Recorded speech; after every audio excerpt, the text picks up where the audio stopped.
गुरुवार 3 ऑक्टोबरची संध्याकाळ पुण्यातील कात्रज भागातील खडी मशीन चौकातून बोबदेव घाटाकडे जाताना पायथ्याला येवलेवाडी लागते। या येवलेवाडीतील एका बियर शॉपीसमोर रात्री 8:30 वाजता 5 तरुण एकत्र येतात। या सीसीटीव्ही फुटेजमध्ये हे 5 तरुण एकमेकांशी बोलताना आपण पाहतो आहोत। या 5 पैकी एक तरुण ज्यांनी ब्राऊन कलरचं जॅकेट घातलेलं आहे तो बियर खरेदी करण्यासाठी या बियर शॉपीच्या काउंटरवरती आल्याचं या सीसीटीव्ही फुटेजमध्ये दिसतं आहे। बियर खरेदी केली जाते आणि हे 5ही जण बियर शॉपीच्या शेजारी असलेल्या मोकळ्या जागेमध्ये बियर पितात। जवळपास 2 तास त्यांचा हा सगळा प्रकार चालतो आणि त्यानंतर रात्री 10:30 वाजता या 5 पैकी 2 जण त्यांच्या घरी परत जातात आणि उरलेले तिघे एका दुचाकीवरती बसून बोबदेव घाटातून वरती येतात। तिथे येतात जिथे पठारी भाग आहे आणि तिथे त्यांना ती 21 वर्षांची दुर्दैवी तरुणी आणि तिचा मित्र दिसतो। त्या तरुणीच्या मित्राला कपड्यांनी बेल्टनी बांधून ठेवलं जातं आणि त्यानंतर त्या तरुणीवरती अत्याचार केले जातात, तिच्यावरती बलात्कार केला जातो। हे अत्याचार करणारे तिघेही सराईत गुन्हेगार आहेत आणि त्यामुळे पोलिसांना चकवा कसा द्यायचा याचा त्यांना पुरेपूर अनुभव देखील आहे। हे तिघेही जण मूळचे मध्य प्रदेशातील आहेत, मात्र गेली काही वर्ष पुणे आणि आजूबाजूच्या परिसरामध्ये ते वास्तव्याला आहेत।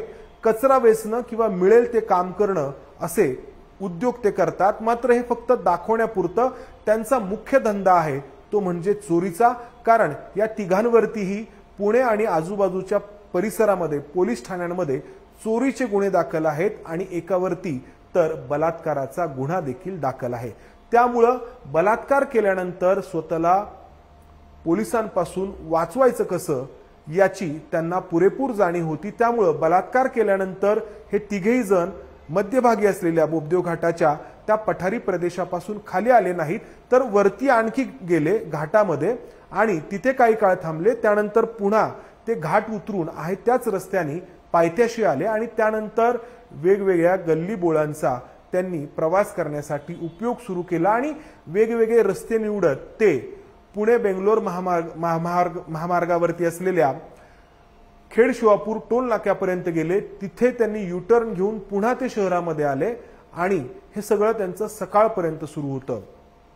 20 किलोमीटरच्या अंतरासाठी या तिघांनीही तब्बल 82 किलोमीटरचा प्रवास केला होता। हे सगळं त्यांनी केलं होतं कारण ठिकठिकाणी असलेल्या सीसीटीव्ही फुटेजमध्ये आपण येऊ नये आणि आलो तरी पोलिसांना त्याची लिंक लागू नये, त्यामुळे छोट्या छोट्या रस्त्यांनी हे तिघेही जण प्रवास करत होते। आणि त्याहून महत्त्वाची गोष्ट म्हणजे या तिघांनी या कालावधीमध्ये कुठेही मोबाईलचा उपयोग केलेला नव्हता। म्हणजे गुरुवारी रात्री 10:30 पासून ते शुक्रवारी सकाळपर्यंत त्यांनी कुठेही मोबाईल फोनचा उपयोग केला नाही, कारण मोबाईल फोन जर वापरला तर मोबाईल टॉवरच्या साहाय्याने आपलं लोकेशन पोलिसांना कळेल आणि पोलीस आपल्यापर्यंत पोहोचतील हे त्यांनी ध्यानात ठेवलं होतं। त्यामुळे पोलिसांसमोर तपासाचं मोठं आव्हान उभं ठाकलं होतं। चहूबाजूंनी पुणे पोलिसांवरती टीका होत होती आणि त्यामुळे पुणे पोलिसांनी आपली सगळी ताकद या गुन्ह्याच्या तपासासाठी पणाला लावली होती। मोठ्या प्रमाणामध्ये म्हणजे शेकडोंनी पुणे पोलीस दलातील कर्मचारी आणि अधिकारी या सगळ्या प्रकरणाचा तपास करत होते। तब्बल 700 ठिकाणची सीसीटीव्ही फुटेजेस पोलिसांनी पडताळली होती। तपासासाठीचा दुसरा आधार होता तो म्हणजे ती पीडित तरुणी आणि तिच्या मित्रांनी केलेलं संशयित आरोपींचं वर्णन आणि त्या आधारे तयार करण्यात आलेली स्केचेस। आणि त्याचबरोबर तिसरा आधार होता तो म्हणजे आर्टिफिशियल इंटेलिजन्स अर्थात एआयचा। या तिन्हींचा उपयोग केला जात होता, मात्र पोलिसांच्या कामी आली ती त्यांची तपास करण्याची परंपरागत पद्धत म्हणजे स्थानिक लोकांशी बोलून माहिती गोळा करणं। आणि या तपास करण्याच्या पद्धतीमध्ये पोलिसांना जिथून या तिघांनी प्रवास केला होता या बोबदेव घाटाच्या पायथ्याशी तिथल्या एका व्यक्तीने अशी वर्णन असलेली ही 3 मुलं किंवा हे ते 3 तरुण जे स्केचेसमध्ये दिसत आहेत आपण त्या रात्री एका दुचाकीवरून प्रवास केल्याचं त्या व्यक्तीने पोलिसांना सांगितलं आणि तिथून खऱ्या अर्थाने पुणे पोलिसांच्या तपासाला दिशा मिळत गेली।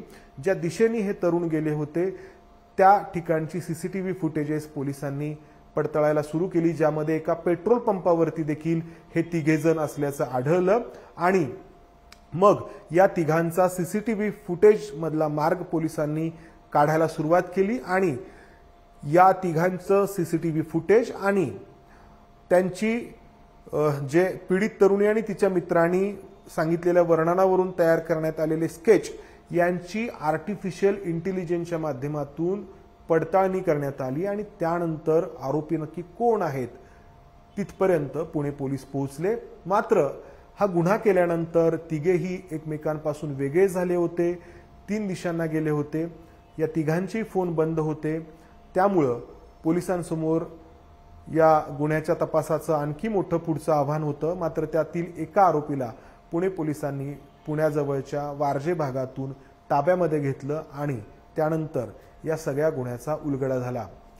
पुणे पोलिसांनी आतापर्यंत म्हणजे आपण हा व्हिडिओ रेकॉर्ड करतो आहोत तोपर्यंत या 3 आरोपींपैकी एकालाच ताब्यामध्ये घेतलेला आहे आणि त्याच्या 2 इतर साथीदारांचा शोध सुरू आहे आणि त्यामुळे या आरोपींची नावं आम्ही आता सांगू शकत नाही, त्यामुळे तपासामध्ये अडथळा येऊ शकतो असं पुणे पोलिसांचं सांगणं आहे।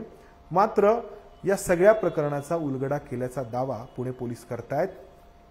या घटनेनंतर जिथे हा सगळा प्रकार घडला त्या बोबदेव घाटातील पोलीस चौकीला कार्यान्वित करण्याचा निर्णय पोलिसांनी घेतलाय।